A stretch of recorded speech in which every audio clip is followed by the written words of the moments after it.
Na hali gani mwanamichezo mwenzangu popote ulipo, karibu katika siku nyingine nzuri kweli ya kuweza kujadili yale yote ya kimichezo ambayo yamejiri hapa nyumbani Tanzania na nje ya mipaka Tanzania. Kubwa zaidi katika siku hii ya leo, tunayo mengi ambayo tumekuandalia hapa nyumbani. Tutakwenda kuangazia sakata la dabi. Huu ni mwendelezo. Jana wabunge mbalimbali wakitoa maoni yao juu ya sakata hili la dabi. Tutakuja kuchimba kwa ndani hapa kufahamu undani wa maoni yao. Lakini huko kimataifa ni mwendelezo kuangazia taarifa juu ya usiku wa Ulaya, hali ilikuwaje.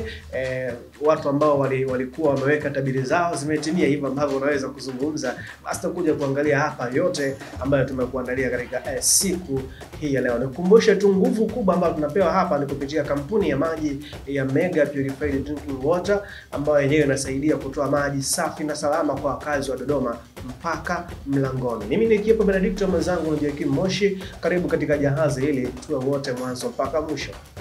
Yes, tuanze basi kuangazia leo yote kimichezo ambayo tumekuandalia katika siku ya leo. Moshi, mambo vipi? Mambo poa. Bwana hola jana. Kutoka hapa nikakwambia bwana, ukitoka hapa usiwaamini Arsenal sio watu wa kuamini. Mimi lawama zangu zote nitampa Donnarumma. Sasa unampa lawama, ni kazi yake. Yule katu jana ndo katunyima ushindi. Yaani ndo katunyima kombe. Shughuli ile ni ya wanaume. Hata kama lakini yule Donnarumma sio mtu mzuri. Maana kuna save alizifanya. Anakwenda kuwa golikipa bora wa. Yaani bila shaka. Afanya kazi kubwa sana. Yes, tutakuja kumwangazia kwa uzuri kabisa. Tuanze sasa kuangazia taarifa zetu za hapa nyumbani.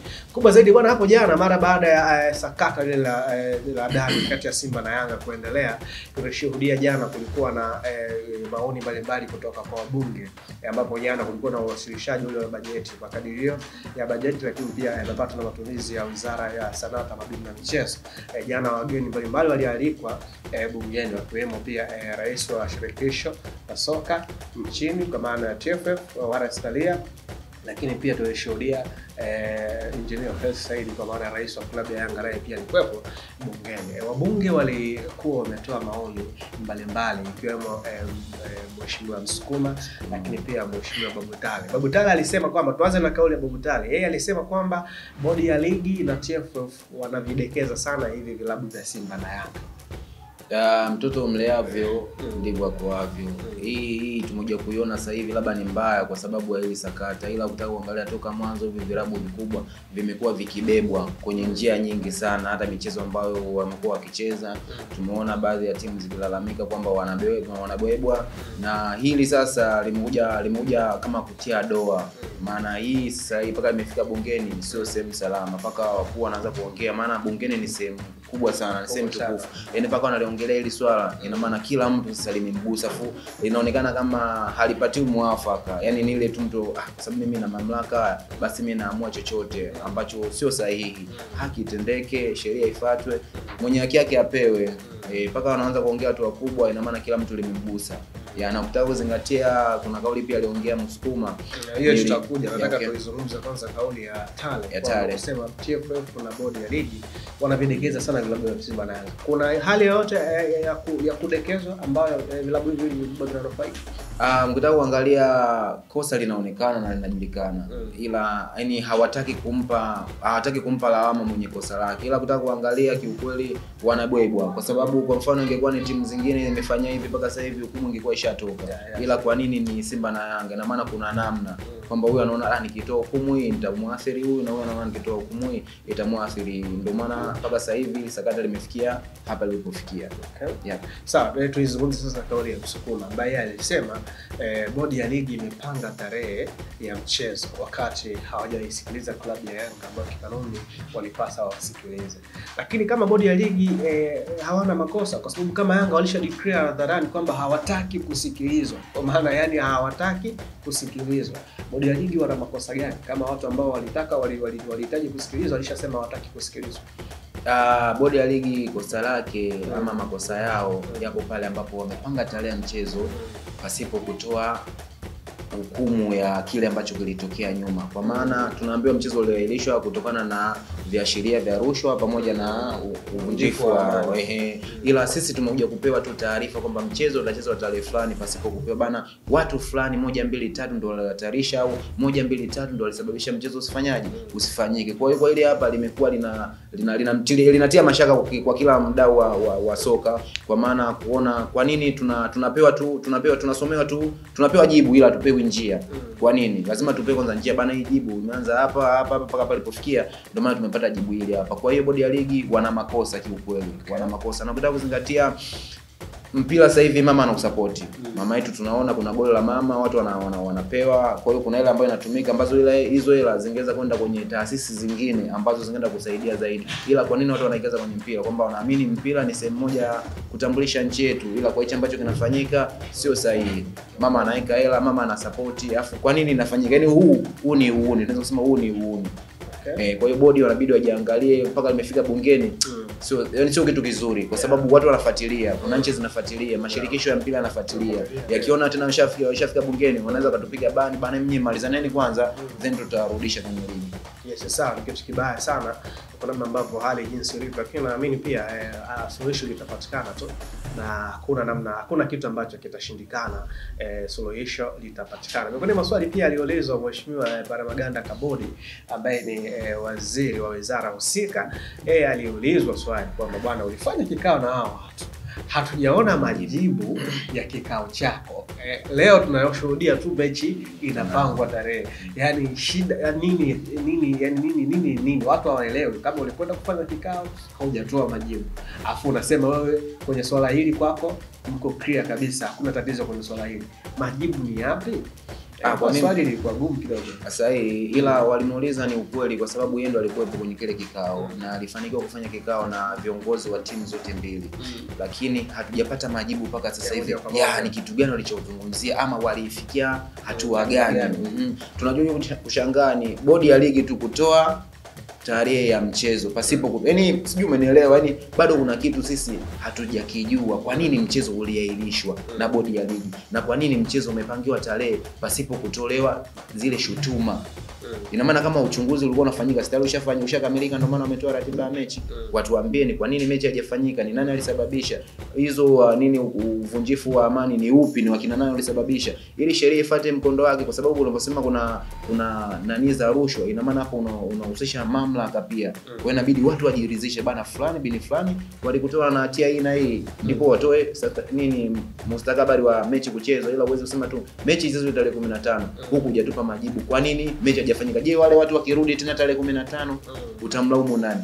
Kwa hiyo waziri anaja kujibu. Sawa, ni sakata hilo la dabi Simba na Yanga likuwa limeshika kasi kweli, na sisi FJTV kazi yetu kila uchao ni kukuletea updates ya kile nini ambacho kinaendelea. Tutaendelea kukutaarifu matukio mapya ambayo yanaibuka na yanaendelea kutokana na sakata hili. Tukiachana na taarifa hiyo, sasa twende tukaiangazia taarifa nyingine.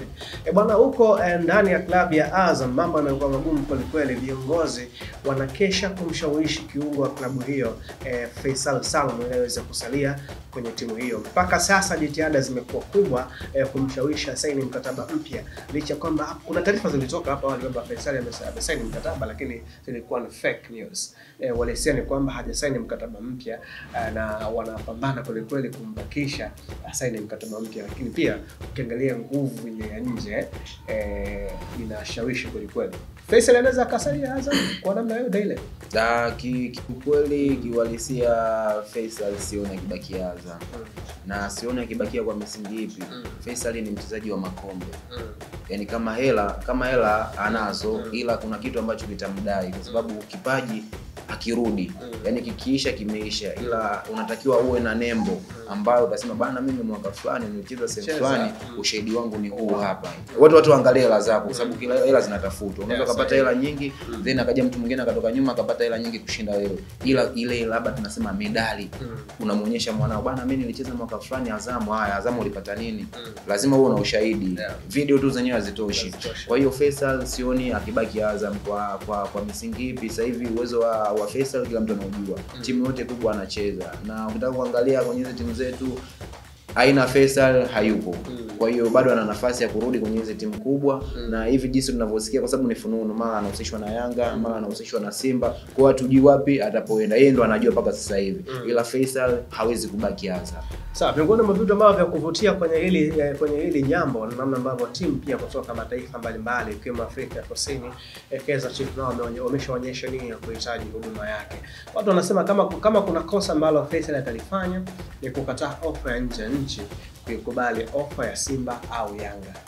Hapana. Unaweza ukaenda huko nje alafu na kari yako ikaishia huko. Tunaona wachezaji wetu ambao wanaenda huko hawana shughuli. Tunaona Abdi Banda alienda, Baraka Majogoro yupo kule, ila bado hatupati ule muendelezo ambao unaona kabisa huyu mchezaji yupo nje.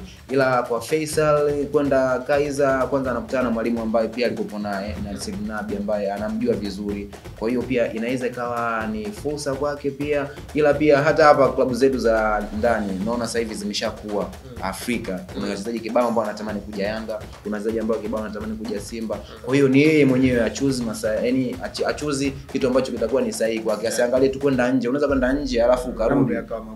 Angalia, je, naweza ngabaki Simba nikachukua ubingwa wa Afrika, naweza ngabaki Yanga nikachukua ubingwa wa Afrika. Kwa hiyo chochote kinawezekana. Afanye maamuzi ambayo yatakuwa ni sahihi kwake. Sawa, afanye maamuzi ambayo yatakuwa sahihi kwake, kwa Faisal Salum, ambayo yatakuwa kwa faida sio kwake tu, lakini pia kwa faida ya taifa letu. Kwani Faisal amekuwa miongoni mwa wachezaji muhimu kwenye kikosi cha timu ya taifa ya Tanzania kwa maana ya Taifa Stars. Hivyo maamuzi ambayo atayafanya basi yakawe mema kwa ajili ya mustakabali wa kipaji chake na mustakabali wa taifa pia. Tupate mapumziko mafupi, tukirejea hapa tutakwenda kudunda katika anga za kimataifa.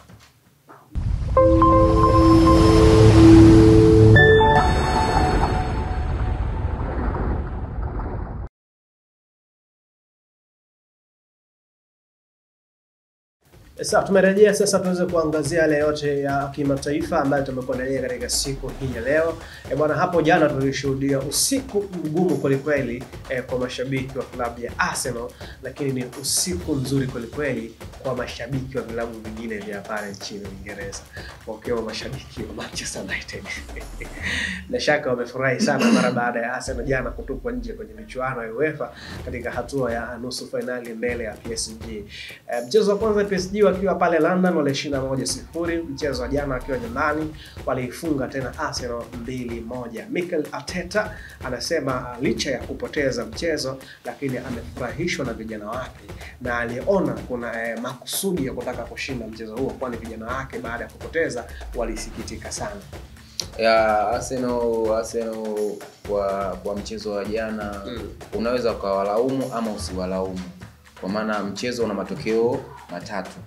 Kuna kushinda, kuna kufungwa, kuna kudraw. Ila ambacho wamekipata jana Arsenal ni matokeo ya mpira.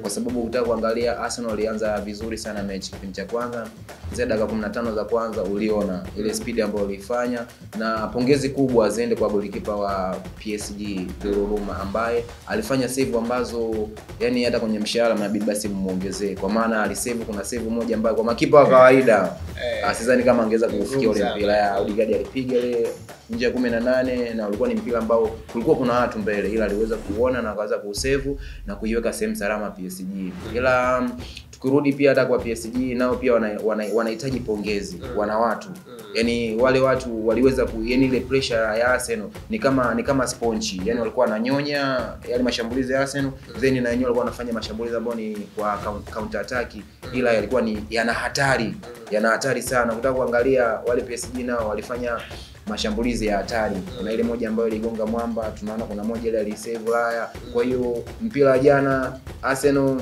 kwa ambacho walimkipata wamestahili, ndo matokeo ya mpira.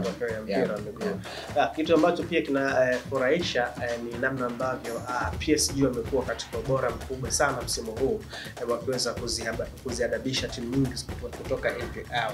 Ndio ambao waliiondosha Liverpool, ndio ambao waliiondosha Aston Villa, na ndio ambao wameondosha Arsenal pia. Nilimsikia jana kwenye ile post match interview kocha Luis Enrique alisema kwamba mnatuita sisi French Farmers League, mnaicheka ligi yetu kama ni ligi ndogo. Yes, of course ni ligi ndogo, na sisi ndio ambao tumeviondosha vilabu mbalimbali vya EPL msimu huu.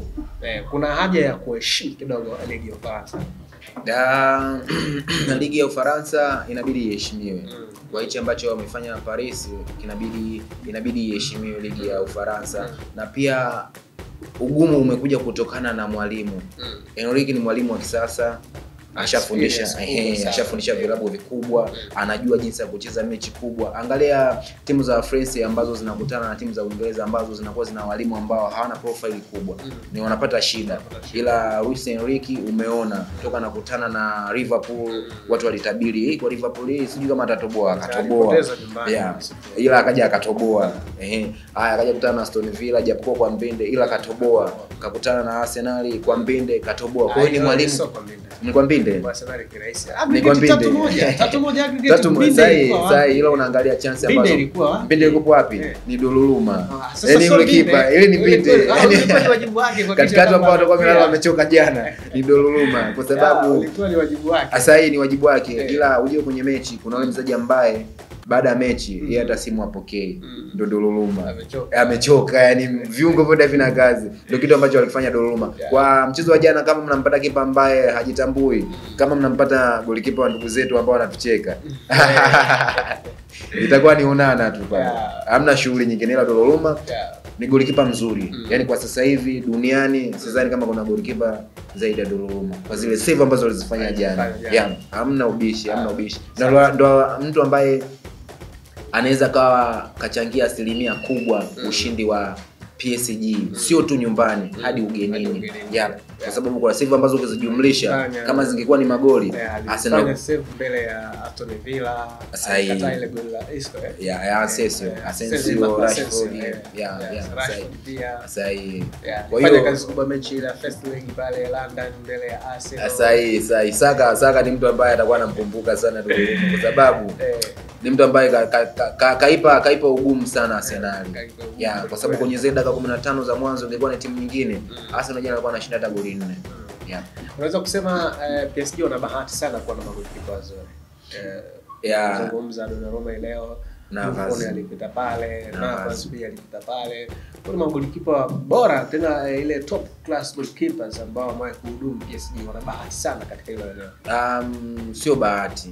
Hapo sifa zinabidi zirudi kwa mwalimu au kwa benchi ambalo linamsimamia yeye. Ina maana hapo nikizungumzia wale trainer wake wa magolikipa, wale ndio wanabidi wapewe pongezi kwa sababu unaweza kuwa na golikipa mzuri ila kama una trainer mzuri, huyo sio golikipa. Sasa issue ya trainers, makocha magolikipa, kuna golikipa hata umtrain vipi huwezi kupata ambacho unakitaka.